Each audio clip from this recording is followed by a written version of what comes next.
হলো কি? কথার উত্তর দিচ্ছিস না কেন? আমি কি শুধুলুম? কানে যায়নি? কি হলো? হ্যাঁ, কি অন্যায় করে কি মুখে কুলু বেঁধেছিস নাকি? লজ্জা শরম কিচ্ছু নেই? মায়ের সামনে বউকে কোলে কোলে নিয়ে দাঁড়িয়ে আছিস? আপনিও যে কি বলেন না শাশুমা। আরে বড়ে সালাজিরও তো ইচ্ছা করে যে সে তার বিবির কাছে থাকতে। এখন আপনি মিয়া বিবির মধ্যে দেয়ালের মতন দাঁড়িয়ে গেছেন। এটা তো বড়ে সালাজির খারাপই লাগার কথা না? উনি তো ভাবতেই পারেন যে ওনার উপর নাইনসাফি হচ্ছে, তাই না? আমি আমার মায়ের সাথে কথা বলছি। তোমায় একটা অনুরোধ করি, তুমি না আমাদের মধ্যে কথা বলতে এসো না, এটাই ভালো হবে। কেন, ওর কথা তো গায়ে জ্বালা ধরছে কেন তোর? ও তো ভুল কিছু বলেনি। তোর কাছে তোর মায়ের দুঃখ কষ্ট, তোর বিশেষ বঙ্গ, এসবের কোনো মূল্য নেই। ওই মেয়ে মানুষই বড় হলো। কেন, কি হয়েছে কি ওর? নেতি আছে কেন? আমি তোকে সারা রাত্রির দেখে এসেছি, ঠিকই তো ছিল। সারাটা রাত্রির দু চোখের পাতা এক করতে পারিনি। এখন তোর মনে হতে পারে তোর মা মিছে কথা কইছে, তোর বউ তো একমাত্র সত্যিবাদী। কেমন ধারা ছেলে হলি নিশ্চিত তুই?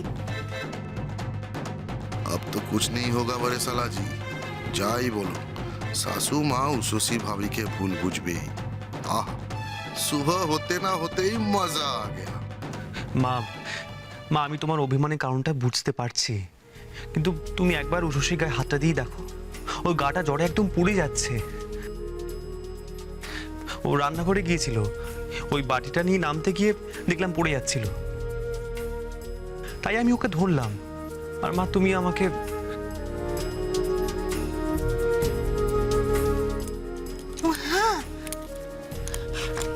গা তো জ্বরে পুড়ে যাচ্ছে, ও তাই বুঝি একা একা জলপটি দেবে বলে বাটি। ওর বৌমা, ওর বৌমা, শুনতে পাচ্ছ? ওর বৌমা, নিশিত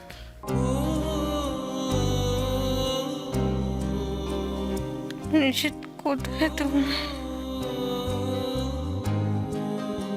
गुस्ताखी माफ सासू माँ, एक बात बोले, से আপনি যতই করুন উষসী ভাবির কিন্তু বড়ে সালাজি কি চাই। সে যতই বড়ে সালাজির পিছনে ভাবি অন্য আদমির সাথে। থামো তো বাবু, সকাল সকালে শুরু করো না। একে জ্বলছি নিজের জায়গায় জ্বালাতন আর বাড়িও না তো।